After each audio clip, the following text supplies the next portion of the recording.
What we're talking about here is in terms of cheap or expensive. Please do note that when I talk about fundamental analysis in my seminars, I always tell people that this is the last layer of what you actually look at. You have to figure out from a fundamental analysis perspective if the stock is good, is it actually growing, how are the dividends, how's their debt level, how's their liquidity ratios, and so much more.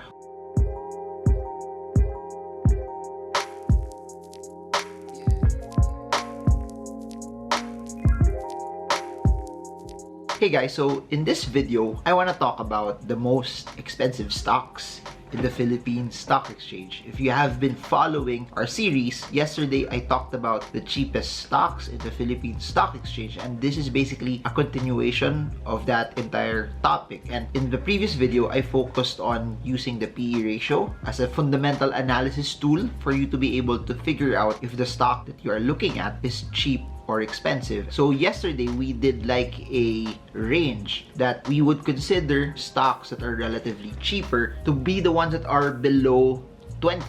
And as a benchmark also in the world of stock investing, we've seen a lot of people and investors use 20 as a demarcation line on what's actually cheap or expensive. So please do note that this is not a hard and fast rule. It's more applicable also if you start comparing the PE ratios of the company to its peers, its competitors, the sector. You could also compare it to the index, or you could also compare it to its historical movement or trajectory.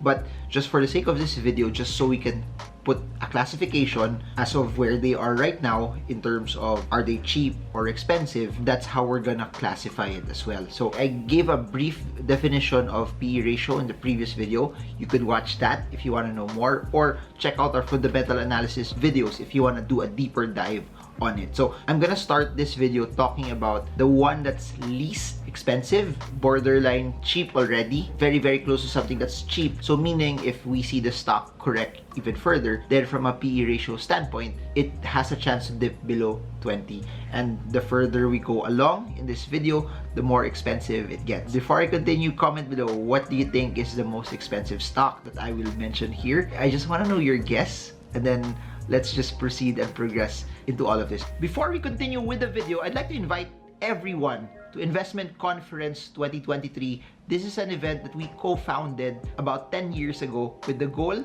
to educate people about investing and different investments that are out there. We have a lot of speakers from Randall Chongson, Rex Mendoza, David Lichu, Alvin Ang. But what's interesting for this year also, since I've been pushing and I've been a very big advocate of Web3 cryptocurrencies and NFTs, we're adding crypto into the mix. If you want to venture into crypto and NFTs, check out the link down below. It's happening May 27, 2023 at Samsung Hall. We're gonna have 1,000 people, 1,000 investors joining us. So I hope to see you there. See the links below, and back to the video. What we're talking about here is in terms of cheap or expensive. Please do note that when I talk about fundamental analysis in my seminars, I always tell people that this is the last layer of what you actually look at.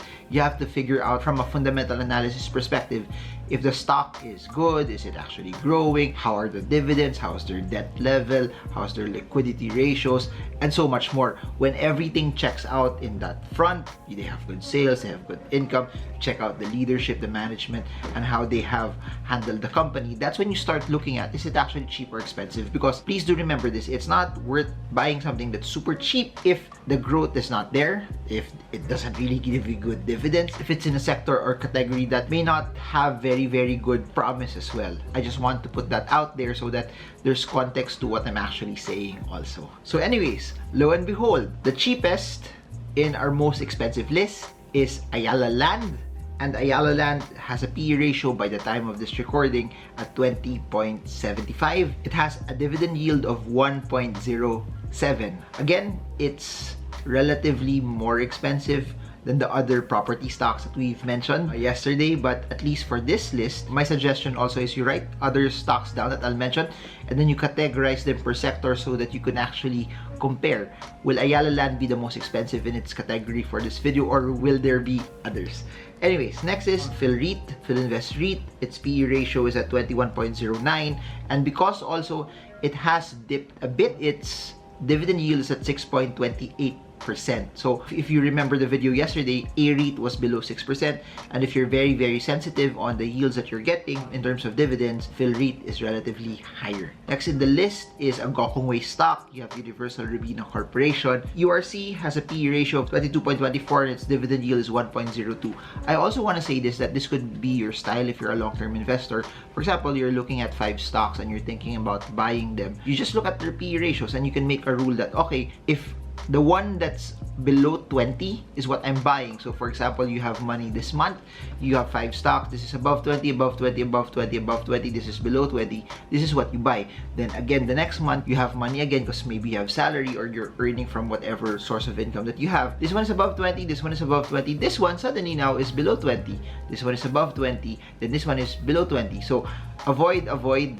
You can make a decision that do you focus fire and buy the cheapest one, or you could split it among the two. But that could be a rule. And if you notice, what I'm trying to do here is I'm trying to remove emotions in the way you start analyzing the stocks that you actually want. The more you remove emotions in the way you analyze, I think the better it will actually be as well. We ended it a while ago with URC at 22.24. Now let's go to PLDT. What's interesting is that PLDT's PE ratio is at 25.26. However, their dividend yield right now is at 10.47%. And please do notice that the play for PLDT, and that's why a lot of people, especially institutions, the ones that want cash flow, are buying PLDT not mainly because it's cheap or expensive, but because the dividends are also very, very attractive. We have First Gen, which is at 25.43. Dividend yield is at 4.22%. Then you have Holcim Philippines, HLCM at 26.3. Going now into the grocery retail space. All Day Marts is at 28.19.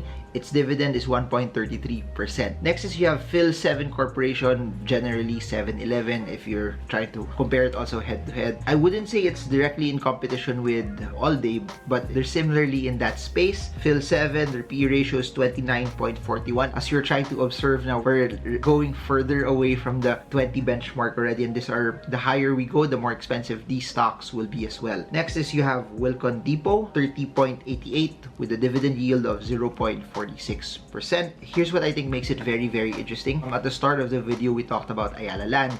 We have one of its close comparisons in terms of malls, in terms of property development, and in terms of scale, in terms of market cap as well. You have SM Prime, PE ratio of 32.16. Its dividend yield is 0.7%. So for those who are trying to compare what's cheaper to buy right now in terms of PE, please do remember this. SM Prime corrected. Ali also has corrected. However, it has corrected more, I believe. And if you look at the narrative in all of this, where it is right now versus where it was when the markets dropped in 2020, it's very close to that level still. That's why Ali is relatively cheaper than SM Prime. SM Prime is 32.16. Its dividend yield is 0.7. Next, we have Emperador. Emperador EMP is at 32.4. Its dividend yield is 1.4%.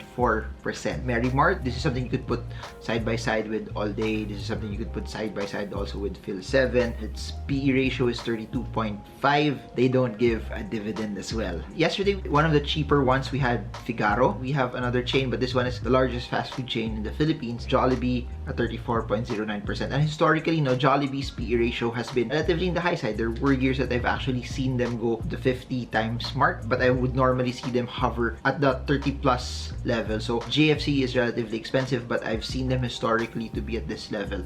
The dividend of JFC is 1.06%. You have Concepcion Industrial at 35.63. Dividend is at 3.19%. Next, we're just rounding this off a bit, just a few more stock. We have Manila Bulletin at 49.29. We have SBS with a PE ratio of 50.63.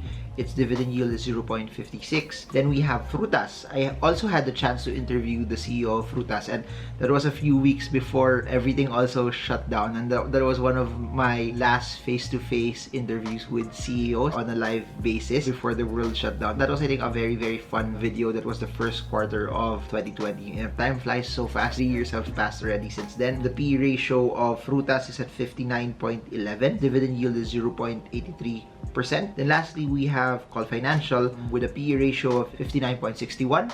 Its dividend yield is at 0.76%. So that's the list of stocks that we have that based on a PE ratio perspective, the further they are from 20, the more expensive they are. The closer they are to 20, the cheaper they are.